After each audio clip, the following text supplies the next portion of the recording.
ከአሜሪካ ደቡባዊ ግዛቶች አንስቶ እስከ ምስራቃዊ የባህር ዳርቻዎች ድረስ ያለው ሰማይ ቀለሙን ቀይሯል። ጠቆር ያለ ወይን ጠጅና ከተፈጥሮ ውጭ የሆነ አረንጓዴ ብርሃን የተቀላቀለበት አስፈሪ ገጽታን ተላብሷል። አየሩ ከብዷል። ከባቢው ዝምታ ተውጧል። ነገር ግን ይህ ዝምታ ሰላማዊ አልነበረም። ይልቁንም ታላቅ አደጋ ሊፈነዳ መሆኑን የሚያበስር አስፈሪ ዝግጅት ጊዜ ነበር። ከሜክሲኮ ባህረ ሰላጤ የተነሳው ሞቃታማ አየርና ከሰሜን አቅጣጫ እንደ ግዙፍ የበረዶ ግድግዳ እየገፋ የመጣው ቀዝቃዛ አየር በከባቢ አየር ውስጥ እርስ በርስ ሲላተሙ ምድር ላይ ያለው የሰው ልጅ በማይታሰብ የሞት ሽረት ትግልና የጀብዱ ጉዞ ውስጥ ሊገባ መሆኑን የተፈጥሮ እያወጀች ነበር። ይህ ተራ የአየር እውነት ዜና አልነበረም። በሚሊዮኖች የሚቆጠሩ ሰዎች ሕይወት የፈተነ ጥንካሬና ጀግንነት የጠየቀ እንዲሁም በቅጽበት ሞትን እያመለጡ በሕይወት የመቆየት አውዳሚ የተፈጥሮ ጀብዱ ነበር። በማዕከላዊ ጆርጂያ ጸጥታ የተሰበረው በማልዳ ነበር። በድንገት ከሩቅ የሚሰማው የነጎድጓድ ድምፅ ወደ አስፈሪ ጩኸት ተቀየረ። በማርሻልቪል ሜኮን ካውንቲ ነዋሪዎች ከእንቅልፋቸው ሲነቁ ያዩት ነገር ፊልም ላይ ብቻ የሚታየውን የዓለም ፍጻሜ የሚመስለው ክስተት ነበር።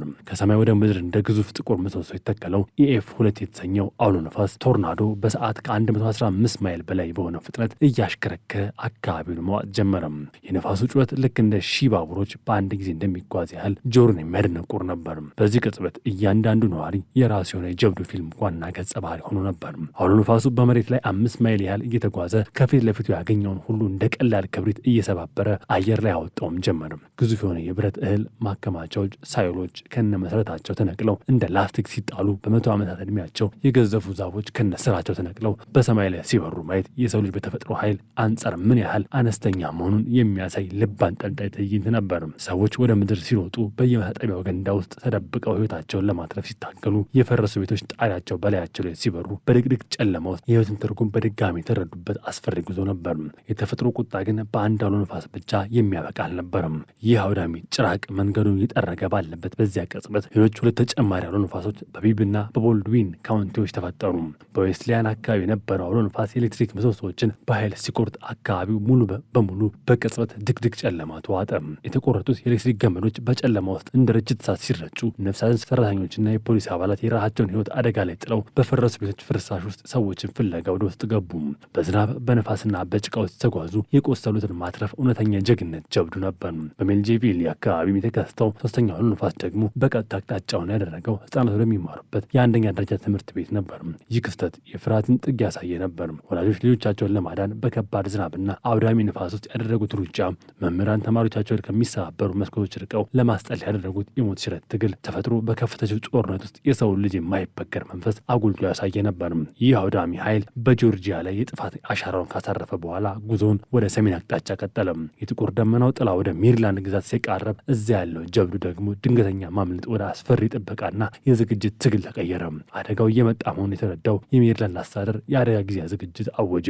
ይህ አዋጅ ልክ እንደ አንዲት ጥንታዊ ከተማ ግዙፍ የወረራ ጦር እየመጣበት መሆኑን አውቆ በሮቹ እንደምትዘጋ ግንቧንም ተጠናከረ አይነት ስሜት የሚፈጠር ነበር። ነዋሪዎቹ ከጊዜ ጋር የሚደረገች ቅድም ውስጥ ገቡ። የሱፐርማርኬት መደርደሪያዎች በሰከንዶች ባዶ ሆኑ። ሰዎች በየቤታቸው ዙሪያ የአሸዋ ከረጢቶችን ሲደረድሩ፣ በመስኮቶቻቸውን በጣውላ ሲቸነክሩ እና የባትሪ ድንጋዮችን ሲያከማቸው የነበረው ትዕይንት ወደ ጦር ግንባር የሚዘምት ሰራዊት ዝግጅት ይመስል ነበር። በራዳር ማያ ገጾች ላይና ቀይ ወይን ጠጅ ቀለም ያለው ግዙፍ ማዕበል ወደ ግዛቱ ሲገሰግስ ማየት፣ ይህ ማዕበል ቤቴን ይነካው ይሆን፣ በሕይወት ተርፍ ይሆን የሚለውን ልብ ሰቃይ ጥያቄ በእያንዳንዱ ሰው አእምሮት ፈጥሮም ነበር። ነፋሱ በሩን ሲያንኳኳ እያንዳንዱ የዛፍ ቅጠል ጩኸት በአደጋ መቃረቡን የሚያበስር አስደንጋጭ ድምፅ ሆነ።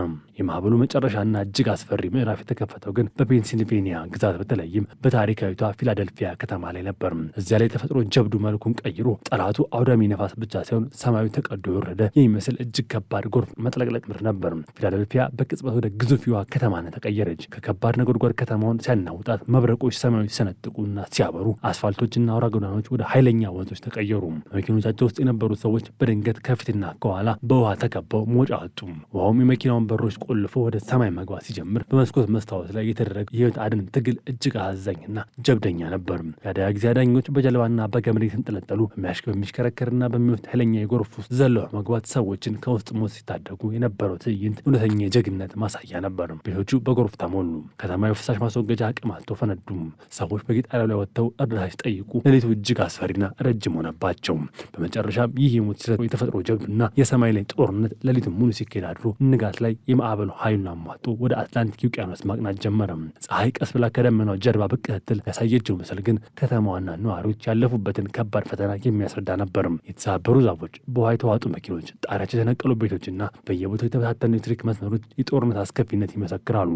ሆኖም በዚያ ሁሉ የጥፋት ክምር ውስጥ የሰው ልጅ ጽናትና በህይወት የመቀጠል ፍላጎት በድል አድራጊነት ቆሞ ታይተዋል። ጎረቤቶች አንዳቸው ለአንዳቸው ሲደርሱ፣ የማያውቁት ሰዎች ህይወታቸውን አደጋ ላይ ሲተጋገዙ የነበረበት ክስተት የተፈጥሮ አስፈሪነት ብቻ ሳይሆን የሰው ልጅ የማይበገር የአንድነትና የጀግንነት መንፈስ ቁልጭ አድርጎ ያሳየ ታላቅ የህይወት ጀብድ ሆኖ በታሪክ ማህደር ሰፍሮ አልፈዋል። ይህ ታሪክ ማህደር ግን አልተዘነጋም ነበር። ምክንያቱም ንብረታቸውን የህይወት ዘመን ትዝታቸውን ላጡ ሰዎች ሞቃታማ ምግብና ደረቅ ልብስ የሚያጽናና ትከሻ የሚሰጡት የረሃቸው የከተማ ነዋሪዎች ነበሩ። የማያውቁት ሰዎች እርስ በርስ ሲታቀፉ፣ ወጣቶች ጎረቤቶቻቸውን ቤት ከጭቃና ከውሃ ሲያጸዱ፣ የድርጅቶች መጋዘኖቻቸውን ከፍተው ውሃና ብርድ ልብስ በነጻ ሲያድሉ የነበረው ትዕይንት አውሎ ንፋሱና ጎርፍ ያመጣውን ጥፋት የሚያሽር ስነልቦናዊ ድል ነበር። የአየር ንብረት ተመራማሪዎች ይህንን ተከታታይና እጅግ አውዳሚ የአየር ሁኔታ መዛባት ወደ ኋላ መለስ ብለው ሲያጠኑት የሰው ልጅ ከተፈጥሮ ጋር ያለውን የተዛባ ግንኙነት በግልጽ የሚያሳይ ማስጠንቀቂያ ደወል መሆኑን ይገልጻሉ።